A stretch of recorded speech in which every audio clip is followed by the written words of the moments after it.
इमाम हुसैन अलैहिस्सलाम, इमाम अली मुकाम करबला की ज़मीन पे पहुँचे हैं। जब आप करबला की ज़मीन पे पहुँच गए हैं, आपको पता है यहाँ पे हमारी शहादतें हो जानी हैं, यहाँ पे हमने शहीद हो जाना है। आपने क्या किया, वो जो ज़मीनों के मालकान थे उनको बुलाकर कहा ये जो ज़मीनें हैं हम ये ख़रीदते हैं, आप ये हमसे दाम ले लें।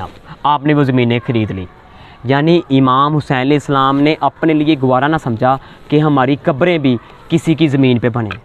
इमाम हुसैन अलैहिस्सलाम यानी ये फरमा गए अगर कोई मुफ्त में दे, शायद वो मुफ्त में आपकी अज़मत से मुफ्त में वो दे सकते थे, आपकी अज़मत की वजह से आप सरकार दो आलम सल्लल्लाहु अलैहि वसल्लम उनके नवासा हैं, शायद वो मुफ्त में दे सकते थे, मगर आपने मुफ्त में ज़मीनें नहीं ली, वो ज़मीनें ख़रीदी, उनके पैसे दिए। यानी हमें फरमा गए हैं अगर कोई आपको मुफ्त में चीज़ दे आपने वो लेनी।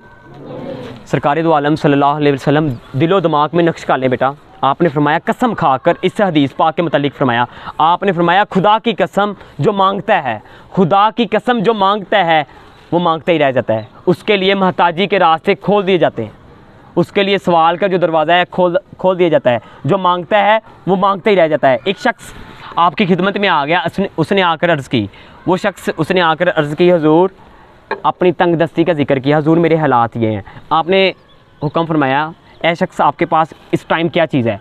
उसने अर्ज़ की हुजूर मेरे पास एक प्याला है। आपने कहा वो प्याला आप ले आए।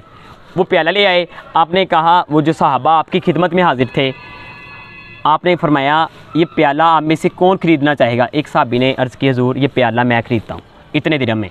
आपने वो प्याला उसको दे दिया, वो दिरहम ले लिए और उस शख्स को कहा कि आप ये दिरहम ले लें, आधे दिरहम से आप बच्चों के लिए खाने का एहतमाम करें, आधे दिरहम से आप एक कुल्हारा लेकर आएँ। उस शख्स ने ऐसे किया, एक कुल्हारा लेकर आपकी खिदमत में हाजिर हो गया। आपने अपने हाथ मुबारक से उस कुल्हारे में दस्ता लगाया, हुक्म दिया आप जाएं जंगलों में, वहाँ पे जाकर लकड़ियाँ काटें और शहर आकर बेचें। यानी कि इस्लाम ने हुक्म दिया है मेहनत का, इस्लाम ने हुक्म दिया है मांगने का हुक्म नहीं दिया। इस्लाम ने हुक्म दिया है मांगने का हुक्म, ये हुक्म दिया कि आप मेहनत करें। वहाँ पे जो जंगल में गए हैं, वहाँ पे जो लकड़ियाँ काटी हैं वहाँ से वो लें और शहर में आकर मेहनत का हुक्म दिया है। यार मुझे बताएं मेरी स्टूडेंट्स, जब आप लिखते जाते हैं, सारा दिन लिखते हैं, रात को भी जाकर लिखते हैं, आपकी जो फिंगर्स हैं, आपके हाथ थक जाते हैं ना, उन पे निशानात बन जाते हैं ना, यार वो निशानात उस माल की कायनात को बहुत पसंद है। अल्लाह की ज़ात पाक हदीस पाक ये कि जो मेहनत करता है वो अल्लाह की ज़ात पाक का दोस्त है। जो मेहनत करता है वो अल्लाह की ज़ात पाक का दोस्त है। मुझे बताएं, जब आप मेहनत करते हैं आपके हाथों पे निशानात बन जाते हैं, जब आप उससे दुआ करेंगे वो दुआ रद्द होगी? वो निशानात मालिक को बहुत पसंद है। मेहनत करने वाला उसका दोस्त है। इकबाल फरमा गए हैं, जो मैंने पहले आपके साथ डिस्कस किया है, इकबाल फरमा गए हैं मेरा तरीक़ अमीरी नहीं फ़कीरी है, मेरा तरीक़ अमीरी नहीं फ़कीरी है, खुद ही ना बेच गरीबी में नाम पैदा कर, खुद ही ना बेच गरीबी में नाम पैदा कर। मुझे इकबाल का ये जो शेर था, मुझे इसकी समझ नहीं आई कि इकबाल क्या फरमा रहे हैं। सर मेरी शाम में अकेडमी है, एक बच्चा मेरे पास ऐसा आता था, इत्तेफाक से मैं उसकी गली में चला गया हूँ। सर जब मैं उसकी गली में गया हूँ, मैंने उसको देखा है, उसके हालातों वाक़यात देखे हैं, उनकी कंडीशन देखी है। मैंने कहा यार ये बड़ा मुश्किल है यार, ये बेचारे कैसे अपना गुज़र बसर कर रहे हैं, बड़ा मुश्किल है। मैंने सर वो देखा है। देखने के बाद मैं अपने पार्टनर के पास आ गया हूँ, शहज़ाद। मैंने कहा यार शहज़ाद भाई, यार उनके हालात ये हैं, हम उनके लिए क्या करें? वो शहज़ाद भाई ने कहा यार हम उनके लिए कुछ भी नहीं कर सकते, एक चीज़ तो कर सकते हैं। मैंने कहा भाई क्या कर सकते हैं? वो कहते हैं यार हम जो उससे फ़ीस लेते हैं वो फ़ीस माफ़ कर देते हैं। मैंने कहा चलें ठीक है जी, हम फ़ीस माफ़ कर देते हैं। सर कुछ दिनों के बाद वो बच्चा फ़ीस ले आया, कहता सर फ़ीस। मैंने वो फ़ीस ली है, फ़ीस लेने के बाद हाथ में पकड़ी है, बाद में मैंने उसको दे दिया। मैंने कहा यार आपकी तरफ से मुझे फ़ीस आ गई है, आप ये फ़ीस लें, बाकी जो आपके घर के मामलात हैं वो आप इस फ़ीस से आप करें, जो भी आपके काम है वो इस फ़ीस से करें। सर उस बच्चे ने फ़ीस ले ली है। कुछ दिनों के बाद उसके वालिद साहब आ गए, आकर वो पैसे मेरे हाथ में रखे और मुझे कहा सर ये आपका हक़ है, ये आपकी मेहनत है, आप इसको कबूल करें। मैंने उनकी तरफ देखा और मुझे इकबाल का शेर याद आ गया, मेरा तरीक़ अमीरी नहीं फ़कीरी है, मेरा तरीक़ अमीरी नहीं फ़कीरी है, खुद ही ना बेच गरीबी में नाम पैदा कर, खुद ही ना बेच।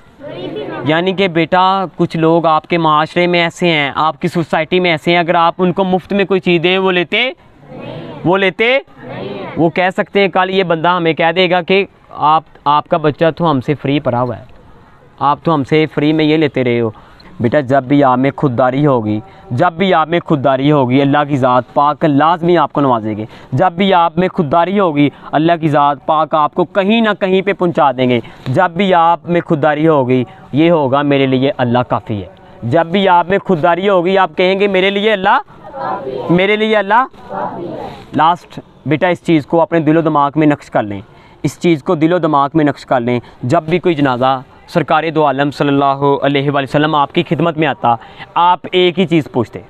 जब भी कोई जनाजा आपकी खिदमत में आता, आप एक ही चीज़ पूछते, क्या है मेरे साहबा जिसका हमने जनाजा पढ़ना है, क्या इसने किसी का कर्ज़ देना है? ये फ़ौत होने वाला, क्या इसने किसी का कर्ज़ देना है?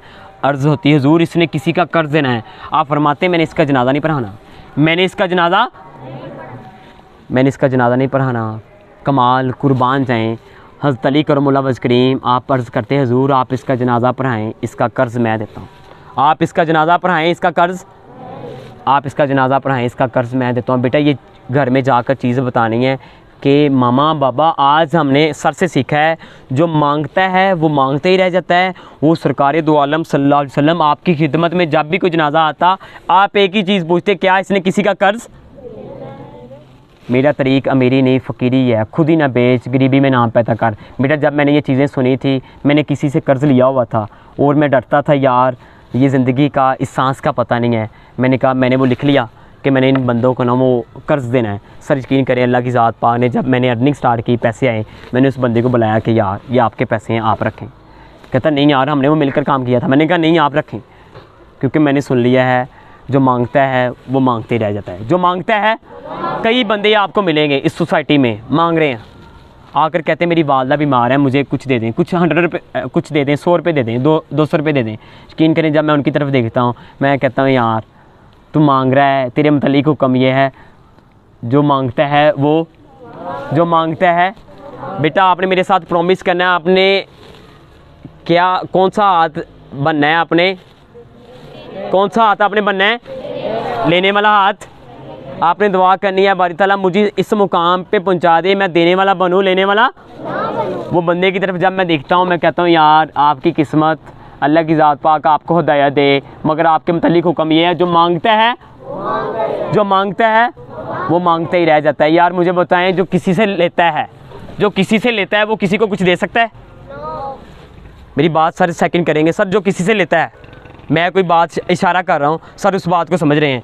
जो बंदा किसी से लेता है यार, जो किसी से लेता है वो किसको क्या किसी को कुछ दे सकता है? जो किसी से लेता है वो किसी को कुछ दे सकता है? जो मांगता है वो मांगते ही रह जाता है। वासिफ अली वासिफ साहब फरमा गए हैं, पता इस बात का चले जब तुम इस दुनिया से जाओ लोग ये कहें आज वो जा रहा है जो देता था लेता। अल्लाह की ज़ात पाक ढेर सारी कामयाबियाँ मेरे भाइयों को, मेरी बहनों को अता फरमाए।